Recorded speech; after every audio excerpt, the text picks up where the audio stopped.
The ice did not just crack that winter, it screamed. A long, tearing groan that rolled across the frozen valley like something alive and dying. And the sound reached Eleanor Hayes before the wind did, before the cold did, before anything else in that gray Montana dawn.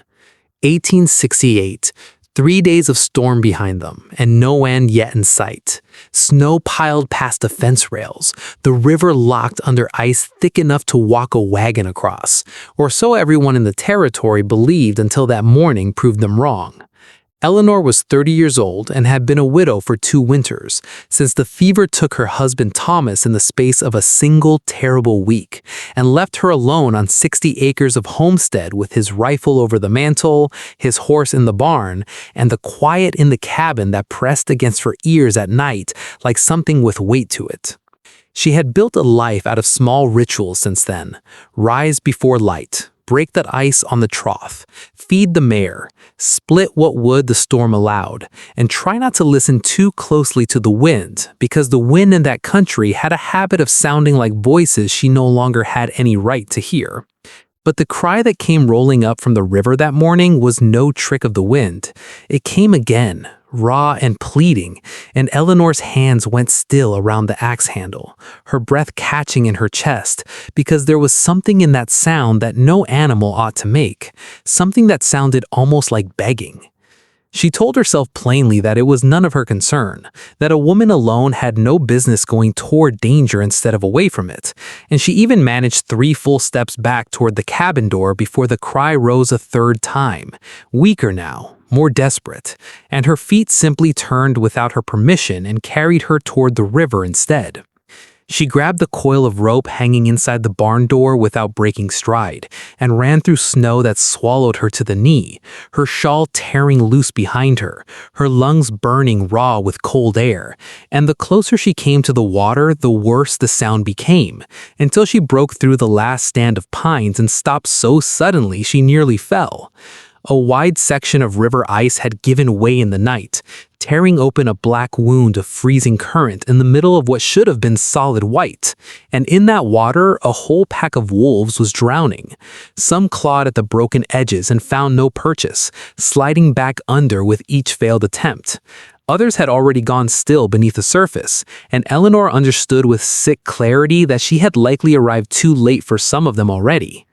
Every instinct a sensible woman possessed told her to turn around, wolves being wolves even on a calm summer day, let alone a dozen of them thrashing in panic with teeth bared and eyes wild. But Eleanor did not see 12 dangerous predators that morning. She saw 12 living things fighting with everything they had not to disappear, the exact same fight she had been losing slowly and quietly inside her own chest for 2 years, and something in her broke open at the sight of it in a way she could not have explained to anyone who asked. She tied the rope around the broad trunk of a pine tree with shaking hands and crawled out onto the cracking ice on her belly, feeling it groan and shift with every foot she gained. The first wolf was young, barely past being a pup, and so weak by the time she reached him that her gloved fingers closing around his scruff seemed to be the only thing keeping him from slipping under for good. The second had a leg bent wrong from the fall, and snapped weakly at her wrist as she hauled him free, too frightened to understand the hand pulling him from death meant him no harm at all. The third had stopped struggling entirely, and for one heart-stopping moment, Eleanor believed she had lost him, until she dragged him onto the ice and felt the faint stutter of breath still moving in his ribs.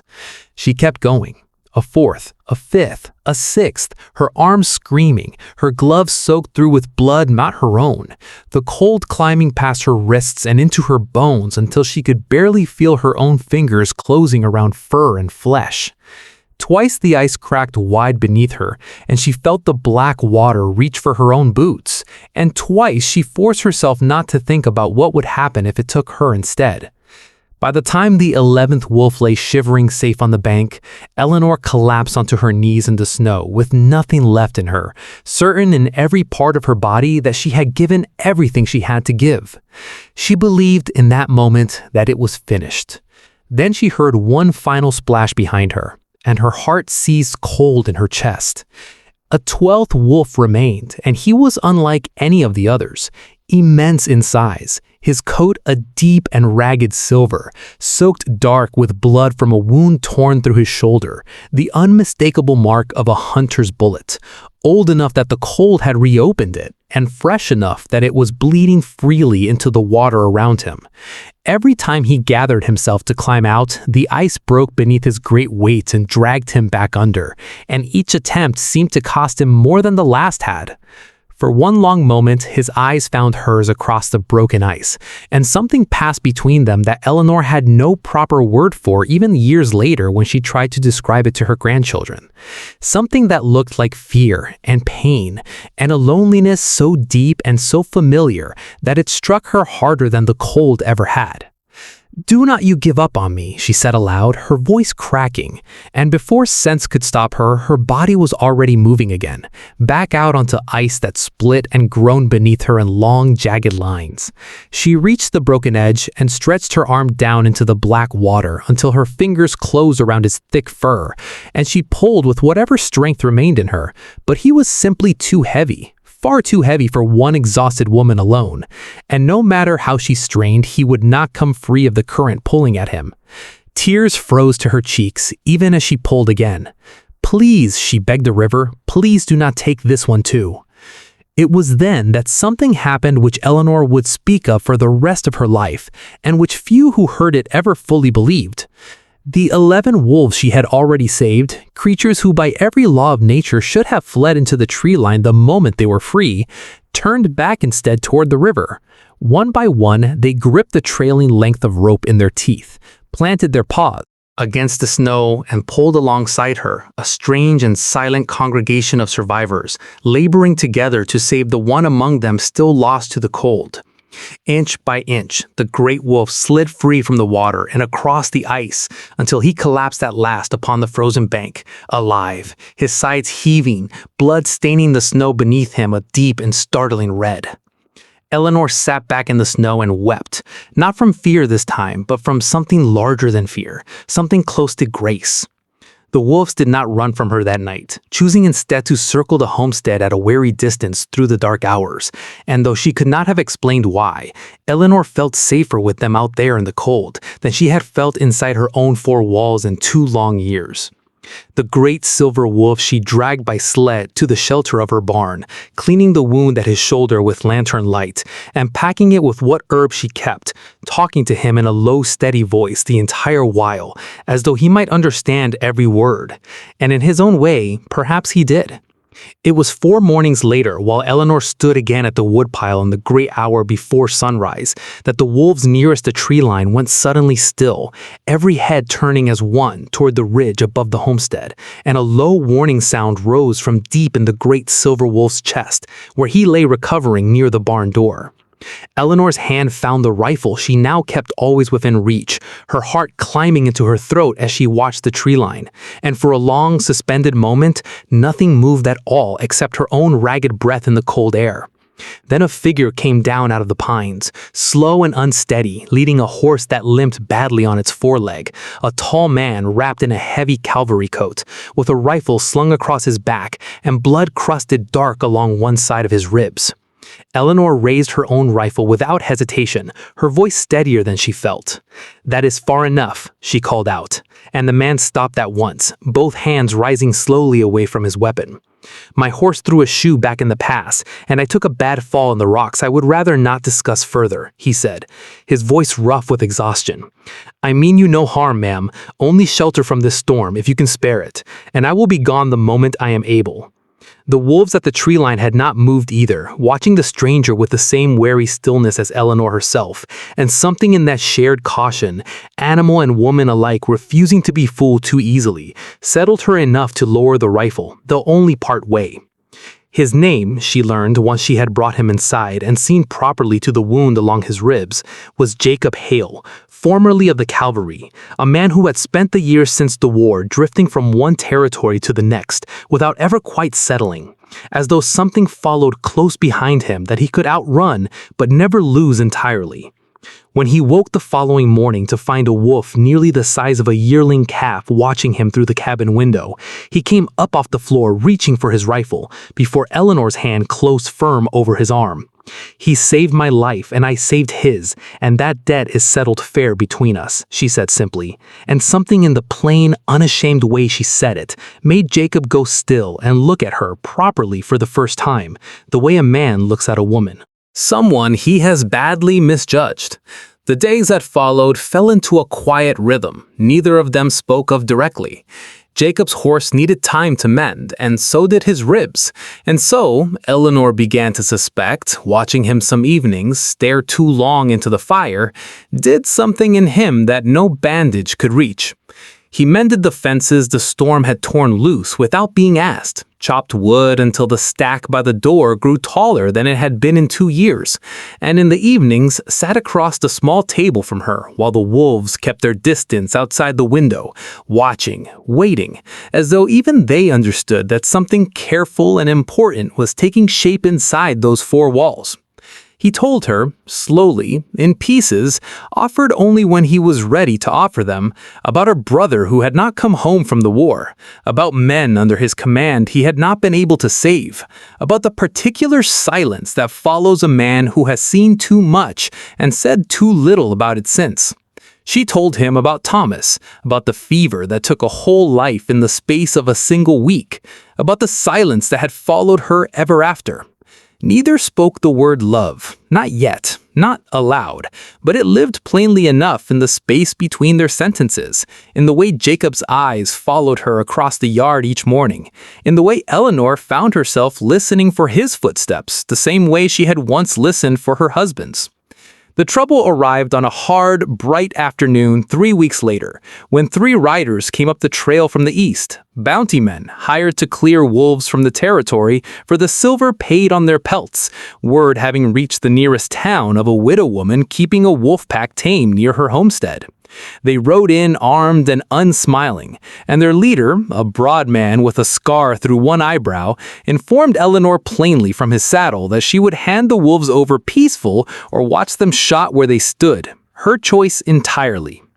Eleanor stood alone on her porch facing 3 rifles with nothing in her hands but fear rising cold in her throat, and for one terrible breath, she believed she would have to choose between her own safety and the lives she had pulled from that river with her bare hands. Then, the barn door opened and Jacob stepped out, rifle already raised, placing himself between Eleanor and the riders without a single word wasted on hesitation. "You heard the lady," he said, his voice low and even in a way that carried more warning than shouting ever could. "They are not for sale and they are not for shooting, not while I am standing here." The scarred rider laughed without much humor and reminded Jacob that 1 rifle against 3 was poor arithmetic for any man, cavalry trained or otherwise. And Jacob answered only that he had faced worse odds at Antietam and walked away from those too, and that he did not intend to start losing now over a debt owed to creatures who had done nothing but survive. It was then that the great silver wolf rose from where he lay near the port steps, lips drawn back, and one by one the others emerged from the tree line behind him, until 11 pairs of amber eyes ringed the homestead in the fading light, silent, unmoving, utterly unafraid.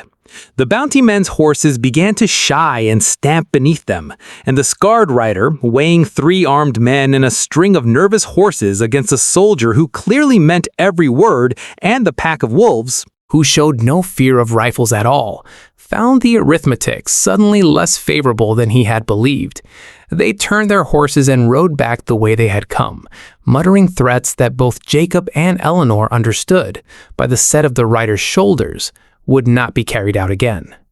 When the yard fell quiet, Eleanor found she was shaking in a way the cold alone could not explain, and Jacob turned to her with his rifle lowered and his guard, for the first time since she had pulled him bleeding out of that tree line, entirely down.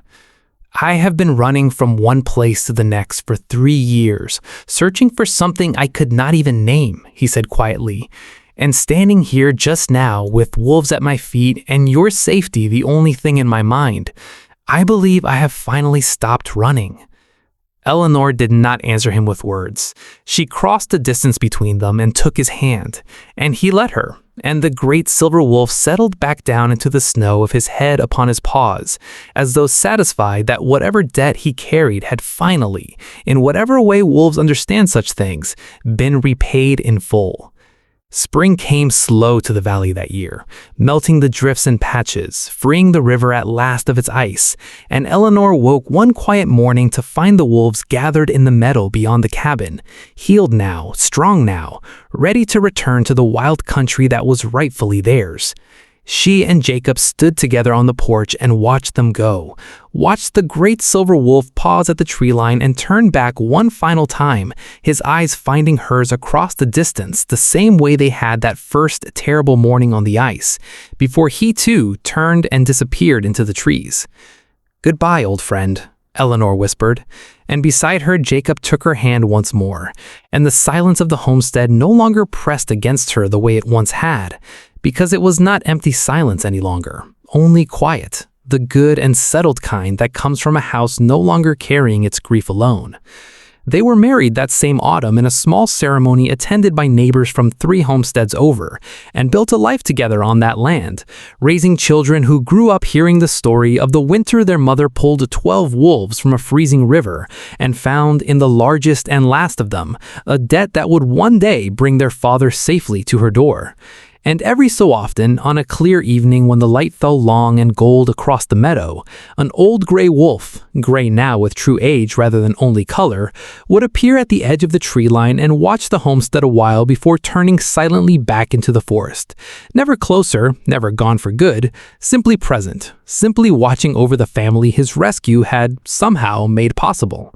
When Eleanor passed many decades later, an old woman surrounded by children and grandchildren who loved her well, those clearing her cabin found a small wooden box tucked beneath her bed, filled with sketches she had made over the years of a great silver wolf at the edge of the trees, watching, always watching. And beneath the final sketch, in handwriting grown unsteady with age, she had written that everyone believes she was the one who had done the saving that winter long ago. But the truth, she said, was that the wolf and the man his rescue had brought to her door had saved her right back, in equal and unforgettable measure. If this story moved you tonight, take a moment to subscribe, because there are many more tales like this one waiting for you. Stories of quiet courage, lost love found again, and the unbreakable bond between humankind and the wild creatures who share this earth with us.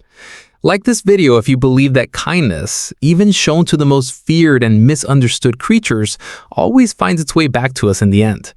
Leave a comment below and tell us, do you believe an animal can remember a kindness for a lifetime? Subscribe now so you never miss the next story of the American frontier and the brave hearts who survived it. This story carries the value of compassion toward all living creatures, even those most feared or misunderstood, and it reminds viewers that quiet acts of courage shown to others, whether human or animal, often return to protect us in ways we could never have predicted, while honoring the resilience of frontier widows and veterans who rebuilt broken lives through loyalty, patience, and love.